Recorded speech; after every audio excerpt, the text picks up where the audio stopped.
You will not handle this video if you run from your problems instead of facing them, but those who will embrace the truth will become much stronger. So, if you are a true adult, or at least trying to become one, listen carefully. The fact is, you will lose things, even very important to you. For example, people dear to you, like parents, grandparents, will die. One day you will enjoy time with them, but the next you will never see them again. But one thing is what happens to you. The other is how you react to it, the aftermath. Moments like these can break or make people, putting them on a road to become a hero or a villain. Anime gives insights about these paths, so let's learn from them.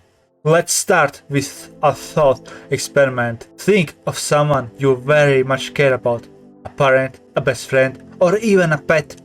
Now, if that loved one was killed, would you pursue revenge? What would you do to the culprit? And if a new opportunity appeared to love someone again, would you?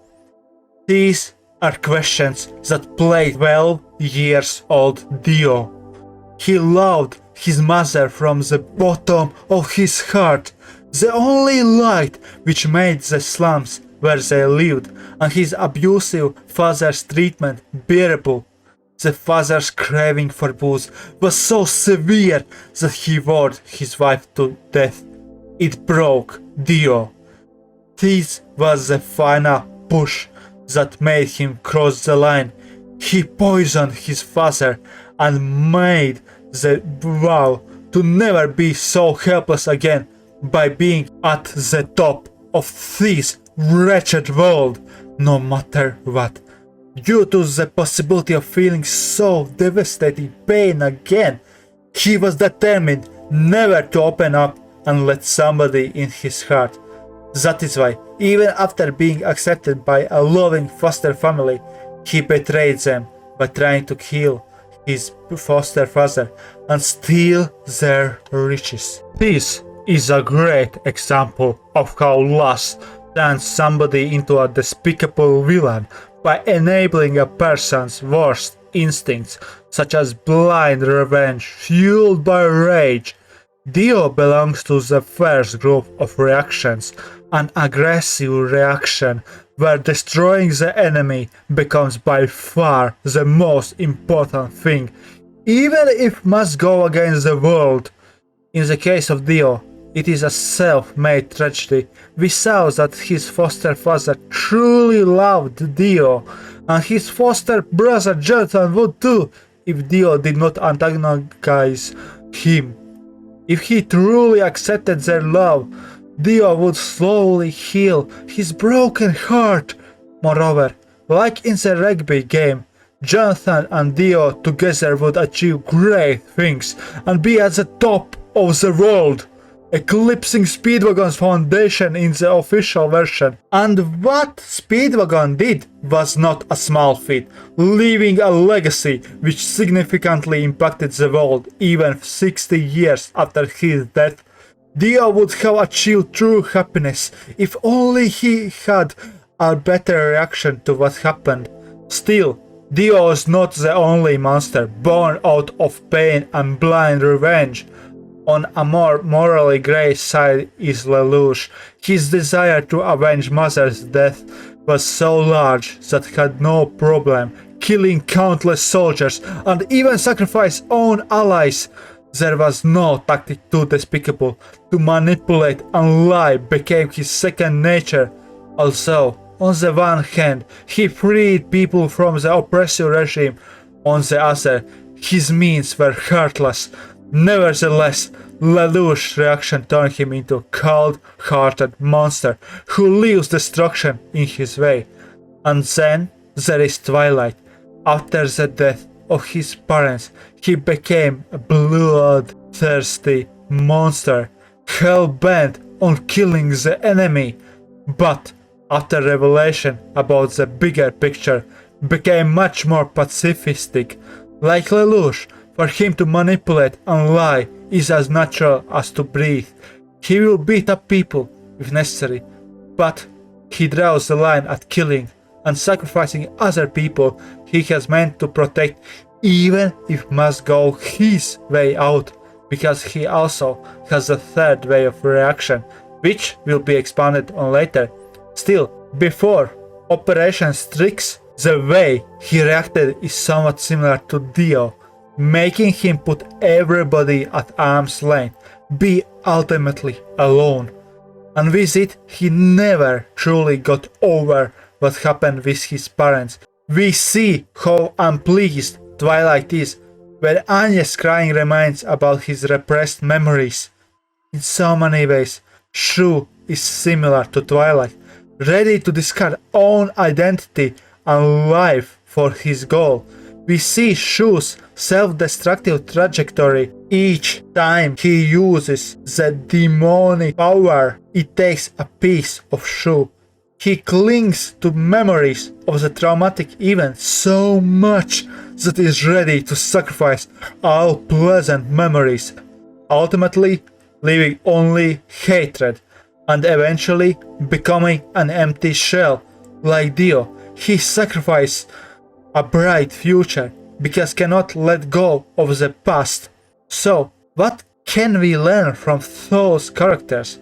That blind revenge is a mechanism which can help to move on, but ultimately leads to self-destruction, if not becoming a monster, unless it's reined in. That this group of reactions limits the ability to see a better approach to achieve happiness and leaves with unhealed trauma. Moreover, even if they get desired revenge, it will leave nothing but a void, because it will not heal the underlying pain and nothing else will be able to motivate to move. Even me asking to like and sub. The second group of reactions more concentrates to address the cause, such as the 𝓪𝓭𝓾 brothers who lost their mother due to illness. They desperately try to get back lost, but for all those sacrifices got a perversion of their desires, in the process losing even more. Fullmetal Alchemist very obviously shows that desperately clinging to what was will cost an arm and a leg. There is always more to lose by being reckless. Similarly was with Ban.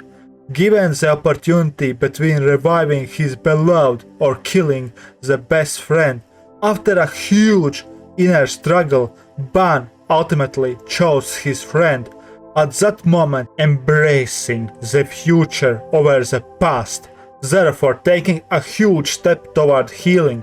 Moreover, even if you try to move on, it is not an easy process.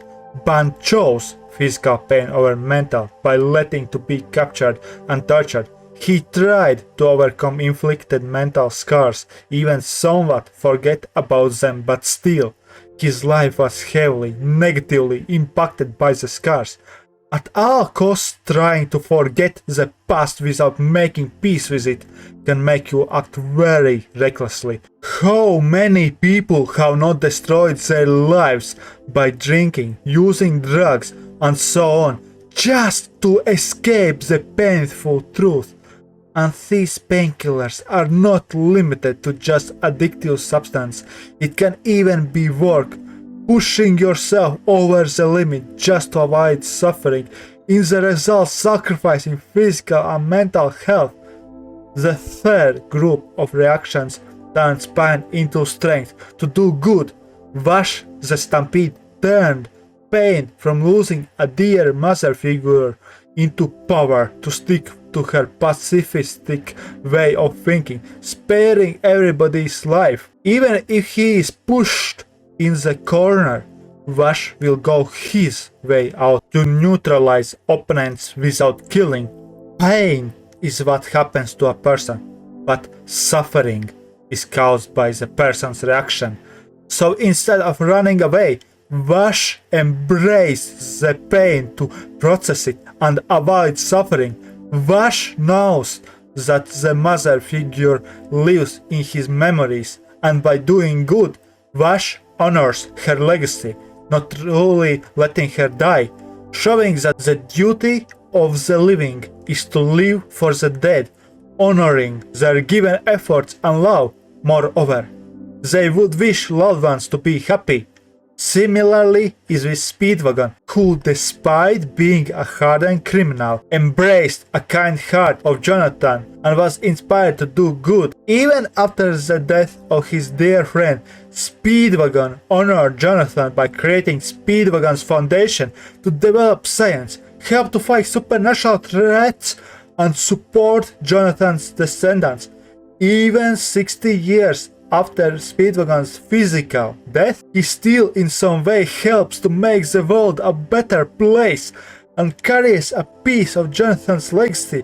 Speedwagon showed that there is not too late to change, and kindness can go a long way. The same is with Winry, who did not forgive to the murderer of her beloved parents, but despite that, she did not take revenge to honor her parents' will, stop the cycle of revenge, and truly move on. Moreover, in return, her kindness allowed the scar to move on too and help to make the world a better place. If you need a more obvious example of the dead empowering the living, then remember how Jonathan's mentor dying gave strength to Jonathan, so his student could defeat a previously superior enemy. As mentioned, we can even see glimpses of his reaction with Twilight. His desire to make a world where children will not cry shows embracing own pain to use as fuel to leave a positive legacy. The catalyst for the mindset change was Anya, showing that to overcome loss, people do not need to isolate themselves. Hope that you understand what to avoid and use, but be warned. Even if you know what to do, it can take multiple times to implement it. Make the thinking stick. For me, very helpful is daily cognitive behavioral therapy, which is expanded on with links in the description. I even have other videos mentioning it, but the basic idea is to identify the toxic belief, then to rebuttal it with logic, after to form a more healthy belief. It takes a few weeks of daily exercise to start to see change, and a few months, in more serious case, even a few years, to cement a more healthy belief. Also, to learn more efficiently, avoid just listening to the video. So reflect on the said in the comment section. Cannot wait to read your thoughts.